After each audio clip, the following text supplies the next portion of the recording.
ma'am. Over math is when I walked in. I was just going to ask you some questions and then we'll go over your walkthrough form. Okay. What are some of the things you noticed that let you know the lesson was going well?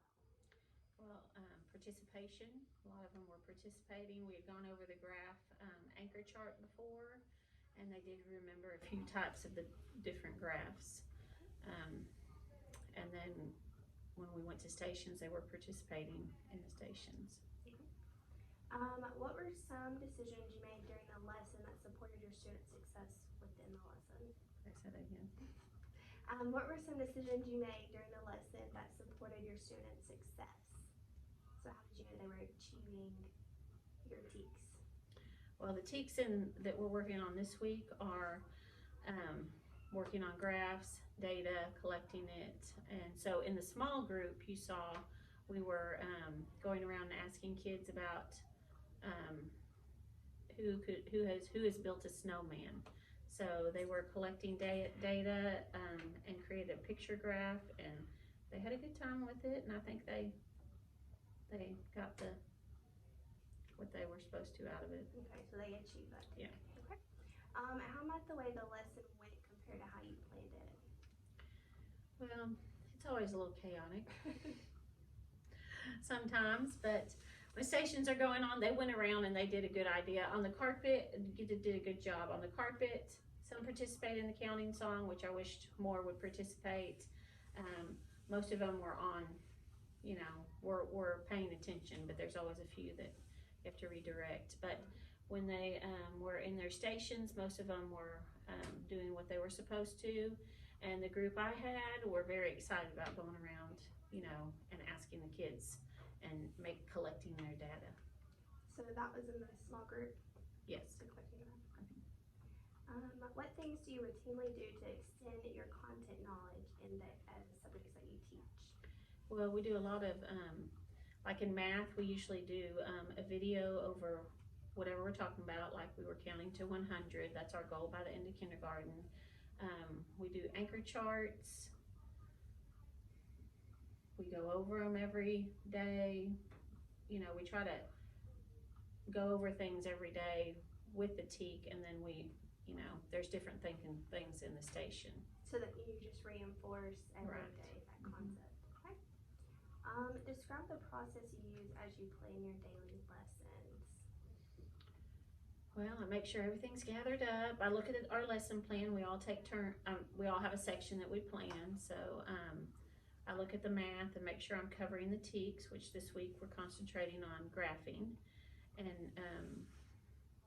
I make sure that in my box I have everything I need, whether it's paper, chart paper, the graph, items to count, flashcards. I make sure I'm prepared, because if not, they can get out of hand real quickly. Yes. So those routine stations need to be organized. Oh yes, we have. They're organized for the 5 days, and then we switch them out after. Okay. How do you adapt instruction for those students who need extra time and alternative strategies to master a concept? Well, if the time runs up, and I do have several that take a longer time, it seems like sometimes it's because they're playing, but sometimes because they're having a hard time with the task. If I'm done with my small groups and that I'm teaching, then I'll go around to the tables and help them. Also, if they don't get done and we need to, wrap up and move on, then I save their paper to the side and I'll work with them, some other time during the day. What enrichment is available to those who have mastered the concept you are teaching? So once they've achieved that TEK, how do you? Well, in the station drawers, there are differentiated like games and puzzles and things for the ones that are higher than the other ones. Also, on their iPads, when they're in the iPad station, I have assigned different lessons to their ability. So the ones that are higher have the harder lessons. The ones that are lower, have the appropriate things for them. But there is a variety in the stations. Like this week we have some file folder games, and they're up to 20, but some of them, the kids, I said, you know, these kids need to still work on 1 to 10. These are doing the teen numbers, but Yeah, so I there like is. the file folder games because one, she was able to get up to 20, and then I noticed some were like up to 10, but they were able to, successfully do that. So And I usually have a folder with their paper, like with their name. But this time I just said, okay, these are for y'all and these are for, because I knew some of them couldn't do up to 20 yet. But I knew the other ones needed to be. And there was even one up to 30 that they were doing, so for the other ones. But I do usually just stay with the basic, like the anchor chart is for everybody, the counting is, the same, and then the stations are a little, but when we're on the carpet, the lessons, right. all like for, I guess, our whole the grade. same for everybody, yeah. The same But for once you everybody. go into stations, They're differentiated. Yes, ma'am. What resources are we lacking in our school that you could use to improve student learning? Well, I really think Huntington does a pretty good job with, they all have iPads. We have several apps that we use that are good for math and even language arts. We have an Osmo that we've been working with, the Smart Board. I could always use more like manipulatives or games for them to do, or things, to keep them after they do their job, to keep them, more occupied, different things to put in the drawers. But they do have a good variety. Okay. Tell me about your greatest challenges with your students and the strategies you are using to meet those challenges. Well, sometimes it is more challenging to, I guess, challenge the ones that are above, to find something. You have the activities that goes for everybody, but then to give them like a bump up to keep challenging them so they're not I guess bored or it's too easy. But also a challenge for me is sometimes the behavior.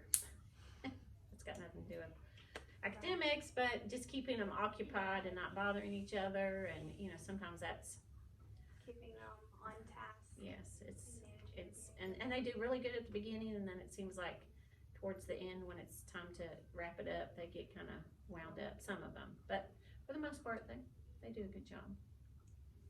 After you look at the standard you are teaching, how do you determine the goals you will set for your students? Well, like for example, this week is graphing, like I said. We're just introducing it this week, which we have another week or two of it. So we're talking about graphs more, and then in the small group we are like collecting data and talking about the graph. And next week I'm going to put graphing in more of the stations as a job once they understood the concepts. Right. But right now it's just really the basics, making sure they understand what a graph is, and how it's labeled and the different types of graphs, and then we'll get more in depth next week. After you look at the standard you are teaching, how do you determine the goals you will set for your students? Did I ask you that one? Yes. I think so. Okay. Describe the process you use as you plan your daily lessons. Well, we look at the TEKS on TEKS Resource. All of our stuff comes from TEKS Resource. We make sure that we are hitting the TEKS. Like I said, this week we're just doing the basics, and next week we'll be more in depth. What's the question again? I'm sorry. Describe the process you use as you plan your lessons. So how, I guess, you gather your TEKS, and then how you and then plan it. And then I look at the lesson plan and just make sure everything's, there's activities that will be engaging, that I have the materials that are needed, and just have it all ready. What strategies do you use to check students' prior knowledge and possible misconceptions as you begin the study of a new concept? Well, I always like to ask them, like when we were talking about graphs the first day, I asked them if anybody knew what a graph was, which we had done several graphs before, just like what's the weather, today, or what's your favorite ice cream, I think we've done. So they had a little concept of graphs, but some of them didn't didn't know. Yeah. So just kind of asking them what they know and what they don't know. And in language arts, we do a lot of like KWLs or Yeah, so I really like um, those. not story maps, but like, I can't remember what they're called. But that we do more, I guess, of that in language arts and math, the KWL. How do you adapt instruction for those students who need extra time and alternative strategies to master a concept? Well, in the small group, they will come to my math group more often than the other ones, just to make sure I'm hitting, like, I'm still working with some of them on numbers. You know, it's important to talk about the graphs too, but then I'll hit on numbers or addition, you know, the other concepts that they have been really struggling with, because if they can't recognize numbers, it's hard for them to do, you know, read a graph or do other things in the station. So I try to I see everybody, you know, do the activity with everybody, and then when it's all done, then, you know, I pull the other ones for either the same topic we've been talking about, or you know, if there's a different topic, math strategy. But the higher ones, when they come over there, I can ask them different, you know, lots of different questions, you know, get more detailed with them, you Yeah, know, build on their higher level thinking. What options are available for students who need extra support and time to meet the instructional goals and those who may have already mastered them? Okay. Say that again. What strand? What options are available for students who need extra support and time to meet the instructional goals for those who may have already mastered them? Okay. Well, we do have in place RTI. I don't know if that's what. So are you thinking about it? Okay. Response intervention. Yes. For the ones that are really struggling, they get pulled out. We work with them in the classroom, and we log the work we do with them, and then they get pulled out. Some of them, if they qualify for that program, but a lot of times just working with them individually. I mean, extra help. I mean, the iPads again are a great way to get them on their work with stuff on their level. You know, when you can assign them activities, and then the higher ones, just challenge them. I mean, they're really a big help in stations, you know, helping out others and creating leaders, and they're really good for, you know, buddying up with people and making sure, you know, helping them, and they love to be teachers. Okay. So what did you listen for as you heard students work together? Well, I always love to hear that they're working on what you're supposed to, you know, talking about math and math station times, not about the weather or who's going to play with who outside. But that happens too. But I like hearing the math lingo, or wow, did you see that? I rolled a 5. I'm getting 5 spiders, like we're doing spider edition, or just them being excited about the game or the activity. A lot of times they don't use the math terms that, you know, you would like them to, but they are talking about math. Yeah, as I was looking around, I saw my spiders. I was like, what are you doing? He said, oh, you get this many spiders and then this many spiders, and then you add them. It's like, oh, so you roll the dice. He's like, yeah. It's like, okay. And that center I had to go over because they were rolling it 3 times because there's 3 lines. Yeah, at one point he told me 3, and I was like, I think it's only 2. Yes. And then the equals is you add them together. So that was the reteach. I had to, because they were rolling 3, and then 4, and then 5. And I was like, nope, 3 plus 4 does not equal 5. Yeah. Let's redo it. Close, but not quite. How do you communicate and work cooperatively with parents, counselors, and others in the community and beyond to address your students' needs? Well, if needed, you know, I talk to the counselor, but a lot of times I talk with the parents, you know, especially the ones that are struggling. I keep in close contact with them, which we have progress reports, report cards that go out, and then I've contacted, or I've even had parent meetings with ones that are struggling to get them on board with me, and I've given them math flashcards, extra number pages if needed. You know, for language arts, I've given out letter cards, you know, so I try to give them the things that they would need to, you know, help their child. As the designer of your classroom instruction, how do you plan to meet the needs and interests of all your students, give them varied experience, and keep them engaged and motivated to learn? Well, I try to keep a variety of activities. I mean, you know, you do a little video to get them going. You got an anchor chart. You try to just keep them all hands on, and then the stations are a lot hands on. And I mean, you have to change them out and, you know, revamp if you need to, because if it doesn't work, you know, then you have to think of something else or think of something new. So every couple weeks I change out the drawers, activities, and then, you know, but try to really make it fun. I mean, you know, because they're always excited. Kindergarten's excited to be at school, which is a great thing. But, you know, the videos and the anchor charts and asking questions. And this week, them actually going around and doing a graph. They're loving that, you know, the interaction. And next week in the stations, we'll have some, you know, graphing that they can go do that. So. What support is available for the students who may not master a concept for the first time it is taught?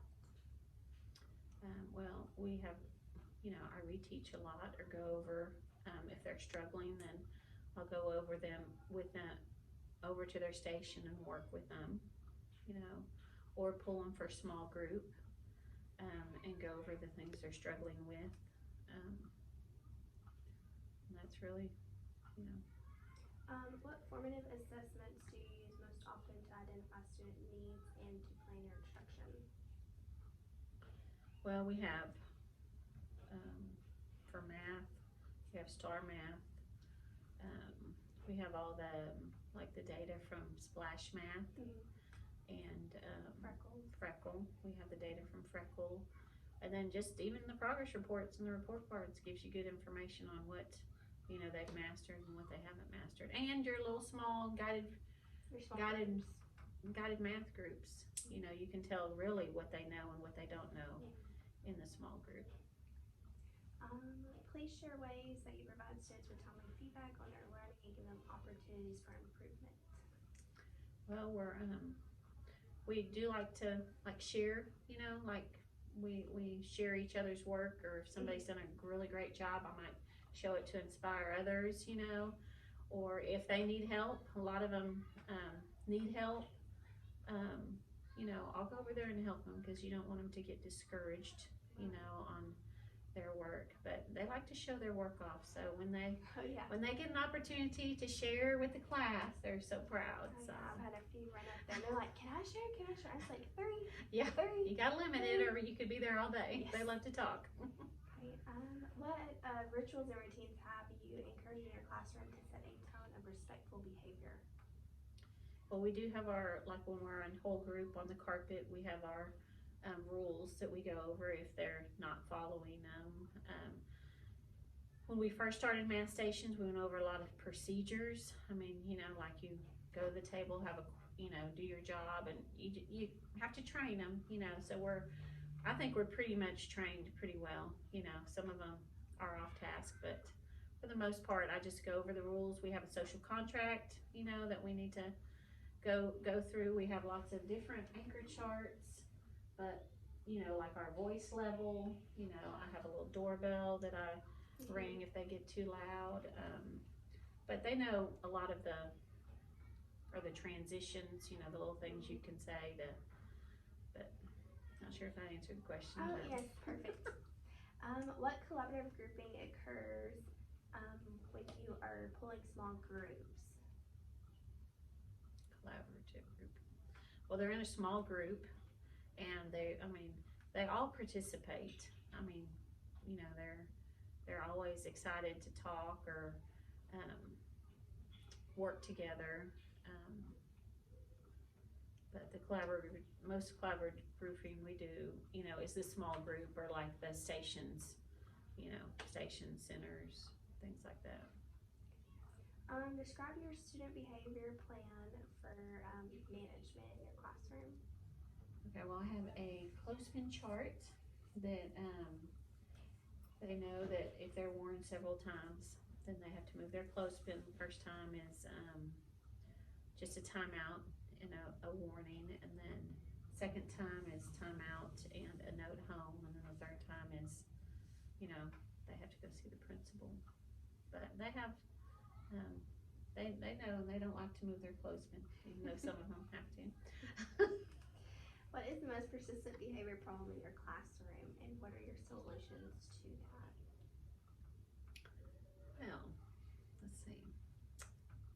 Most behavior. Well, I have a lot that like to interrupt, one of our rules is listen when the teacher's talking, one of our other rules. So we have to go over that a lot, being respectful. I listen to them. They need to listen, to others and myself. I do have some more some hands-on, kids that are kind of rough or get, sometimes have to be redirected or off task. I have a couple that are off task that we have to keep on task, and those that sometimes they have to come sit beside me to get their work done, or we finish it at a different time. But there's a variety but it's not always the same thing every day. Every day it could be, every day's a new day.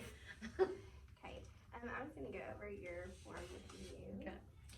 Let's see. I observed from 10:40 to 10:55. The subject was math. I walked in at the beginning. Y'all were counting 1 to 100 on the smartboard, and that was whole group. And then as I was observing, I saw that you had your objectives posted on your board.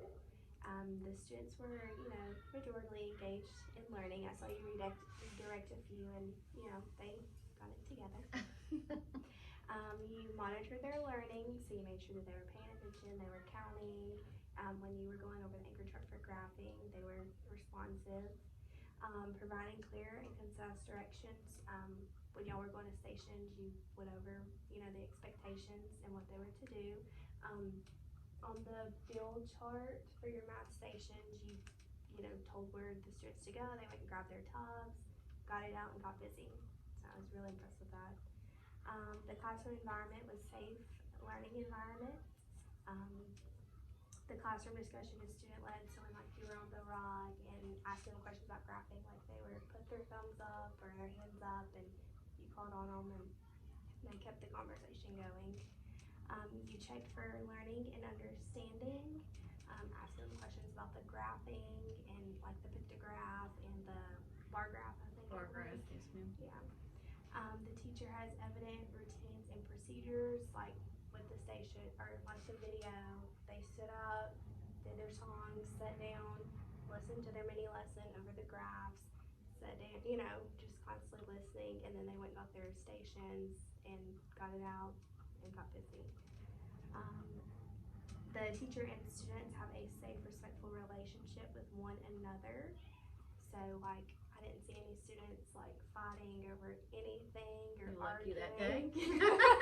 No, they sat down, they got their stuff out, and I walked around, and I was like, what are y'all doing? Oh, we're doing this, rolling the dice, or we're on our iPads. I was like, okay. The lesson provided for differentiation for students. So, their station drawers, I saw it was 2 or 3 different jobs that they did, and so it's just different hands-on things. I didn't check this box. It says the teacher engages students' higher order thinking levels in lessons. So just kind of picking more higher Bloom's questions on the graphing mini lesson. Yeah. My observation notes, glows. The mini review of our graphs. Then students were pulled into hands-on stations to review skills taught. So I liked how your mini lesson was short, sweet, to the point. They got it. Went to their stations, knew that routine, and they did their stations really well. Grows, it refers back to the higher order thinking levels. I just said mini lesson, pull in some Bloom's higher order questions to expand knowledge over graphs. Okay. And then, questions. How do you help your student, or how do you plan to help your students learning that you might want to carry forward next time in your lesson? How do I students learning like expanded over graphs? Well, they'll become more difficult. I mean, you know, and some will be like with manipulatives. This one was just asking people, you know, getting their data by asking a question. But they will have like manipulatives where they'll have to create it, or they might have to sort it first. Because that's one of the TEKs. Sort all of it and then create their own graph and then talk about it. So it will get harder. Okay, based on what you're learning about yourself during this lesson, what might you commit to applying next time? Well, you can always do better. Those higher level thinking questions, right. And making sure they're on task where they're at. So, I mean, there's always things that you can add and take out. So. And last question, how does this conversation help your thinking? Well, I mean, it's good to have somebody else's opinion on how it goes and how it doesn't go and things like that. And that is one thing I do need to work on is the higher level thinking. You know, sometimes we keep it too simple here in kindergarten. Knowledge and applying and creativity. Right. So, and those kids that are higher need that, need those questions. So I will work on that. Do you have any questions or concerns? No, ma'am. Okay, I think that's fine right there. Yes, ma'am.